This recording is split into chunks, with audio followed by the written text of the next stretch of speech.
जो order बन you don't think CM gave the order? So definitely, he is heading the ministry. He should take responsibility.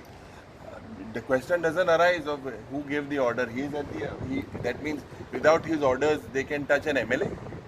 Where is the question? I'm directly saying, without his orders, can you touch an MLA from there? Okay, you think the police have not informed the in charge or the department who's heading?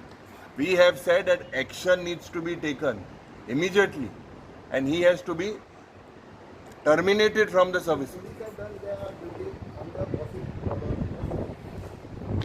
So that you ask him. CM is responsible for manhandling of Viresh Borkar. You want to say? He heading the home department. Definitely, it comes on his responsibility, on his shoulders. Who heads the home department? Mine. So why the PI has to be terminated? Because he followed the order.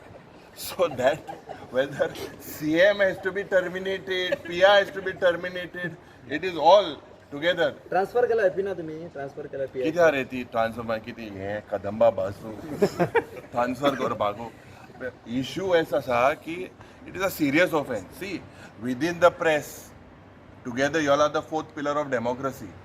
There will be a lot of elements, but maybe you all have differences. But you all are doing all this for the interest of Goa. You all are doing it for the interest of Goa. So someone manhandling a single press as an organization, you all condemn it. You all stick to it. So it is the same way. He is my colleague. If this was done even to a ruling MLA, I would have done the same thing. You need to condemn this. It is not in the interest of democracy. And why did he go there? He went there for defending his the rights of his constituents.